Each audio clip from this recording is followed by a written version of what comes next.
모든 판단과 결정의 근거를 하나님의 뜻에 두라.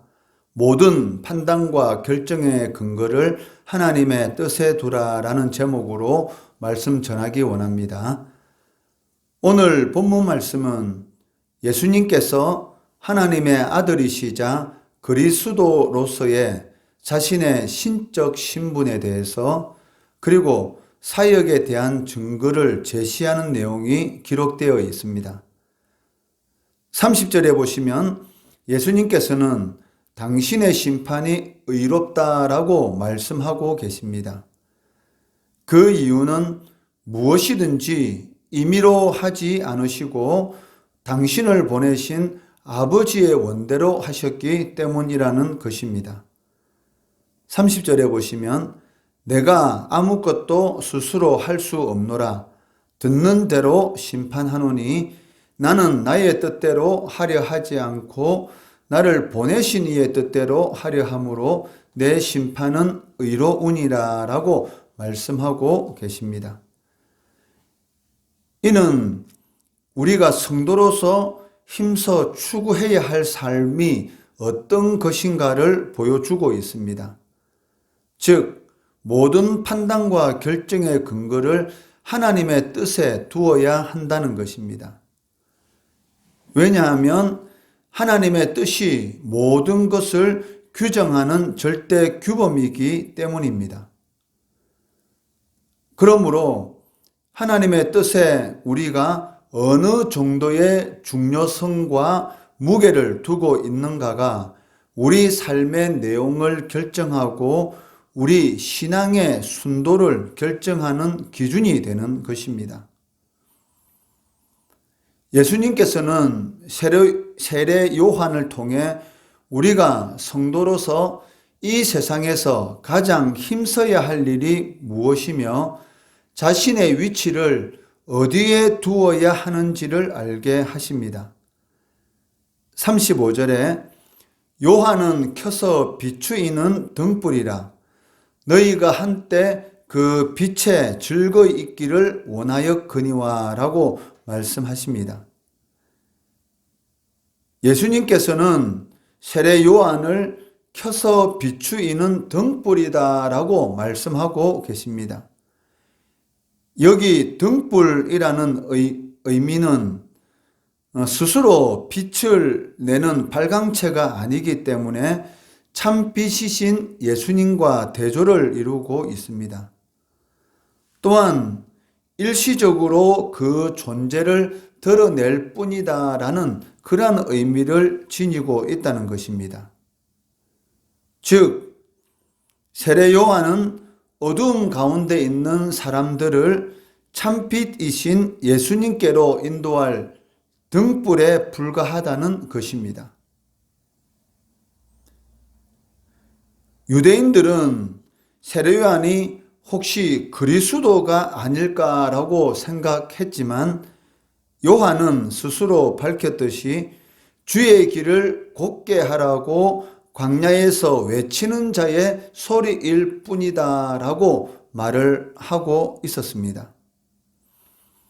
이는 사람들에게 그리스도를 알게 하고 사람들의 시선을 그리스도께 집중하도록 이끄는 사명과 책임을 부여받았다는 것을 의미하고 세례 요한은 이를 위해서 최선을 다하는 삶을 살았던 것입니다. 마찬가지로 하나님께서 성도인 우리를 이 세상을 비추는 등불이 되게 하신 것도 동일한 목적을 가지고 있습니다. 마태복음 5장 14절에 보시면 너희는 세상의 빛이라 산 위에 있는 동네가 숨겨지지 못할 것이요 라고 말씀하십니다. 우리는 참 빛이 아니라 사람들을 참 빛으로 인도하는 등불에 불과할 뿐이라는 것이죠. 하나님께서는 이 일들을 위해서 우리를 이 세상에 두셨습니다. 어두워서 길을 찾지 못하는 세상 사람들을 그리스도에게로 인도하며 빛 가운데 거하게 하는 것이 우리가 힘써야 할 일이라는 것입니다. 그럼에도 불구하고 스스로 그리스도인이라 하는 사람들 중에 들어는 자신의 이와 같은 본분을 망각하고 마치 자기 자신이 사람들에게 생명을 주는 빛이라도 되는 것처럼 사람들의 시선을 자기에게 고정시키려고 하는 그러한 사람들이 있습니다. 그런데 이러한 일은 마귀가 하는 일이라는 것을 우리가 명심해야 한다는 것입니다. 오직 생명의 주이신 그리스도에게만 소망이 있기 때문에 우리의 할 일은 어둠 속에서 소망 없이 살아가는 사람들에게 그리스도를 발견하게 하고 시선을 예수님에게 고정시키게 하는 것입니다. 그렇기 때문에 성도가 얼마나 경건한가에 대한 그런 경건을 재는 척도는 얼마나 많은 사람이 그를 알아주고 인정하는가에 있는 것이 아니라 얼마나 많은 사람이 그 사람을 통해서 그리스도를 발견하고 그 빛에 거하게 되었는가에 있다는 것입니다.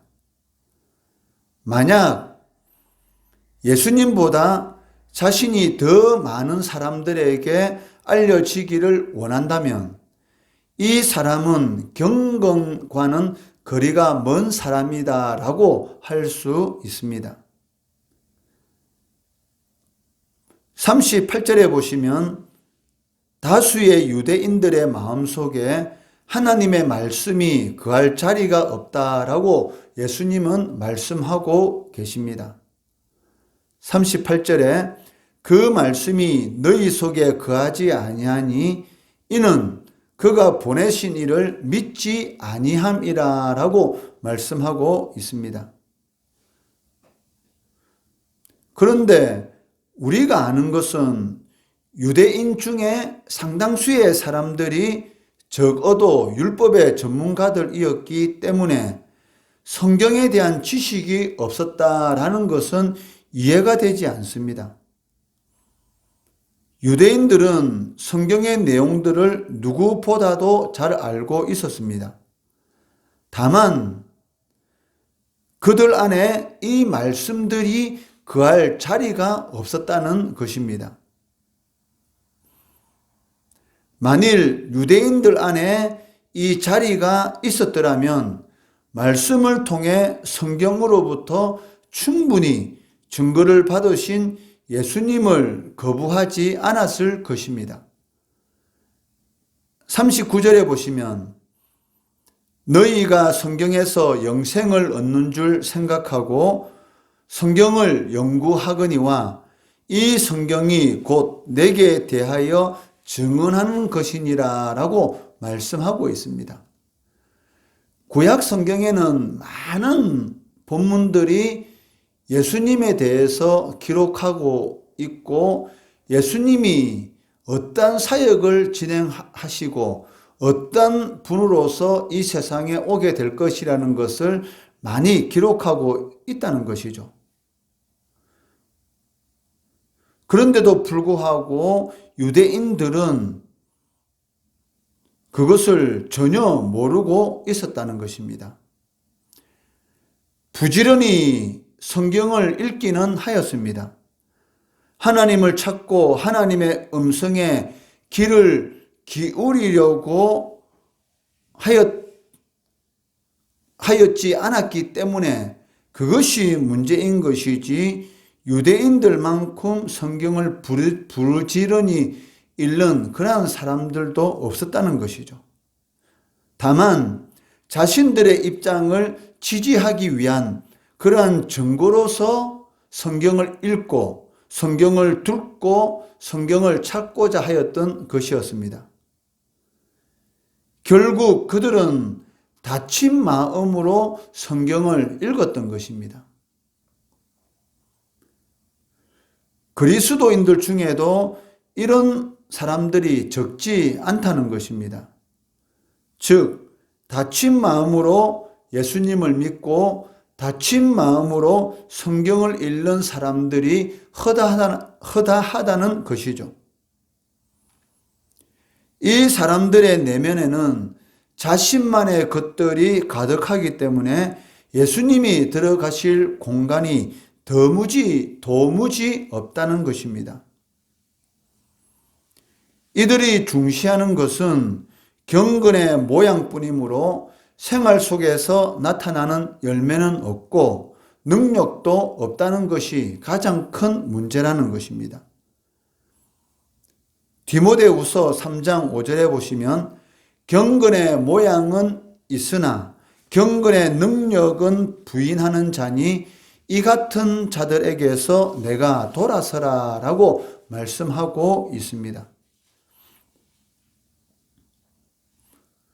그렇기 때문에 예수님께서는 제자직의 첫째 조건으로 자기 부인을 제시하고 있었던 것입니다.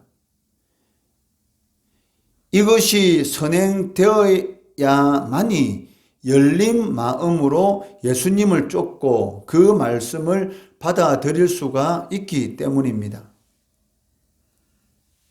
만약 항아리에 뚜껑이 덮여 있다면 아무리 많은 물을 부을지라도 항아리 속은 언제나 비어 있기 마련입니다. 마찬가지로 마음이 닫힌 사람, 내면에 자기 자신의 것들로 가득 채워진 사람은 교회에 오래 다니고 중요한 직분을 맡았어도 그 인생을 움직이는 것은 언제나 예수님이 아닌 자기 자신이라는 것을 알아야 한다는 것이죠. 나를 붙잡으면 예수님을 놓게 되지만 예수님을 붙잡으면 모든 것을 얻게 된다라는 것을 명심해야 된다는 것이죠. 왜냐하면 예수 그리스도 안에는 모든 지혜와 지식의 보물들이 숨겨져 있기 때문에 예수 그리스도를 붙잡으면 그 속에서 많은 것들을 자신의 것으로 만들 수가 있다는 것입니다. 이러한 것들을 꼭 명심하시고 자기 자신을 붙드는 것이 아니라 예수 그리스도를 붙잡음으로 말미암아서 어둠 가운데 있는 삶이 아니라 빛의 삶, 그리고 그 속에 있는 모든 지혜와 지식의 보화들을 자신의 것으로 얻을 수 있는 그러한 성도 되시기를 주의 이름으로 축원합니다.